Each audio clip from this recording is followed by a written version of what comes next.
to have a stressed VAR measure in addition to the normal VAR measure, right? And then there is then there are additional requirements on securitization, on which obviously we all know that banks in the West incurred a great degree of losses. However, these are not material here within the local scenario, so I'll not go in great detail with regards to that. Then there is counterparty credit risk, which primarily arises on over-the-counter derivatives. Obviously, those are not very material either. However, I will touch base on those. They essentially require that you basically have to have at least 12 months of stress data in order to compute the exposure at default with respect to your derivative counterparty on the other side, right? And basically these guidelines encourage banks to have a centralized data clearing in place, so that they can periodically place margins, and that will obviously lead to much lower capital requirements for banks. But nonetheless, it's not a very material area within the local industry. Okay, and then we have a very key area, which is that you need. Let me give you a background. So, with respect to liquidity risk, the Bank of International Settlement feels that existing requirements were very lenient with regards to basically preventing a stress scenario with respect to liquidity risk. And what they found out was the hard way, that liquidity can disappear very quickly from a buoyant market, right? So what they have done is they have basically introduced two ratios with which every bank has to abide by. One is the liquidity coverage ratio.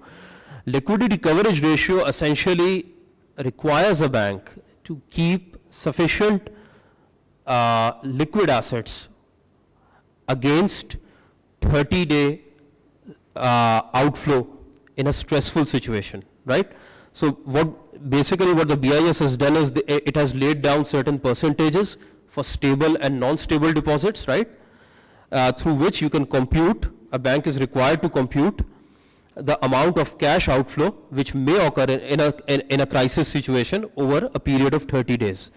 Then in the numerator you would have liquid assets, right? Now there are very stringent requirements with respect to those liquid assets. That is that they have to have low duration. By duration I mean low interest rate risk, right? They have to have very low credit risk. They have to be highly liquid. Now the only financial instrument I can think of within the local scenario are the T-bills, frankly. So at times obviously one feels that obviously this regulation might restrict the choices available to at least Pakistani banks operating within the local scenario, unless we have a corporate bond market available, right, in which we have actively traded bonds. Okay, then there is the stable funding ratio, in which you place available stable funding resources in the numerator, then you have required stable funding resources in the denominator, and this is basically in place to incentivize organizations to look out for stable resources, right? Obviously, trying to divide your liquidity profile, one's liquidity profile, especially for a very large organization consisting over 1,000 banks, and satisfying the supervisor with respect to that is going to be, I think, a very tedious exercise, to say the least. So essentially there are two categories, stable and less stable. Right. So essentially they have, the Bank of International Settlements has divided capital into two main categories, which is going concern and gone concern, right? Going concern, as all of us accountants know, primarily relates to organizations that are expected to continue in the future. And so tier 1 capital, right, is there primarily to help the organization continue on a going concern basis. As long as an organization has not fully depleted its tier 1 capital, it will be regarded as a going concern by the regulator, right? And most of the deductions that are going to take place, which Basel III has spelled out, are going to be from tier 1. Tier 1 consists primarily of common equity, right?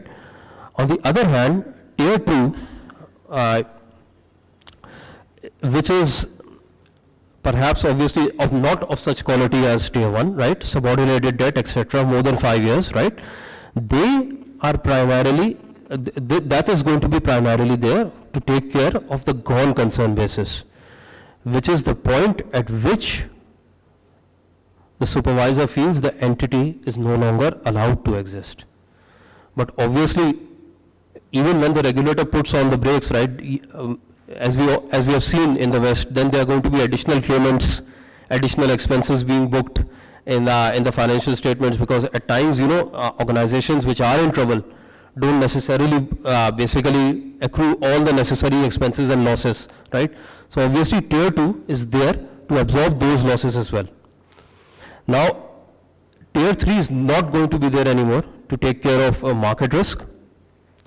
Hybrids, which were obviously, well, not in this market, but in the Western market, which were there, say preference shares, which are callable, complex instruments, they are to be limited to 15% of tier 1, and they are going to be gradually phased out. That is obviously not of much relevance to the local industry. And they are still considering how to basically allow the use of contingent capital arrangements. Because in the West, what banks may have in place is that, they have counterparties who commit basically to take up the shares of the bank in stress scenarios in return for a certain fee. So the BIS is still in the process of considering as to basically how it is going to incorporate that into the Basel III arrangement. Okay, so much more capital is required, then the effective deductions will lead to higher requirements.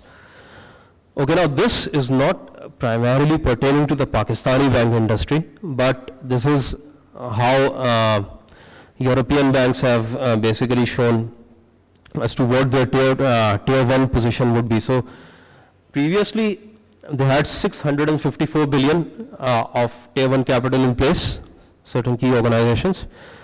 Minority interest or subsidiaries, unless it is a banking subsidiary, will not be available to support interests in the group, because logically speaking, minority interest in, say, if I have an organization ABC, is not there to support the rest of the assets in my group, right? Obviously there is a likelihood that the minority itself may object, right? If I own, say, 51% of an organization and the other minority holds 49, then it might object that, we have no concern with the parent holdings losses. So that capital, in the opinion of Basel III committee, should not be there.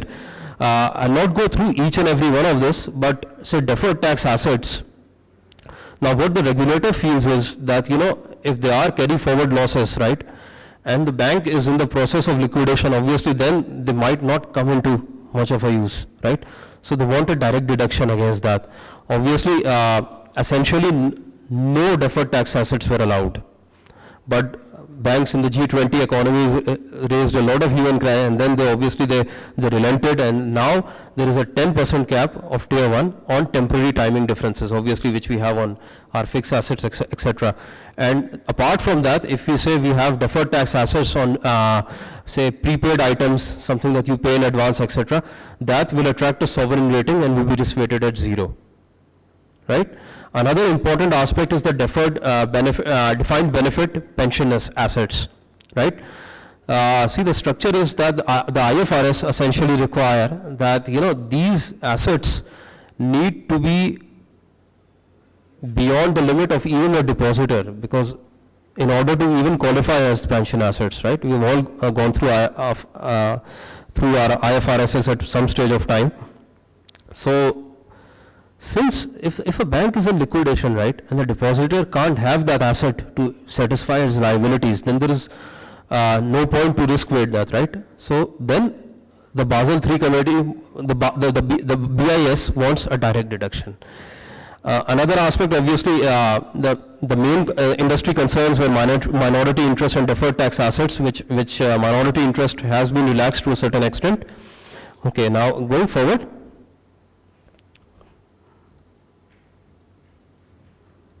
I think I basically explained all of this. Okay,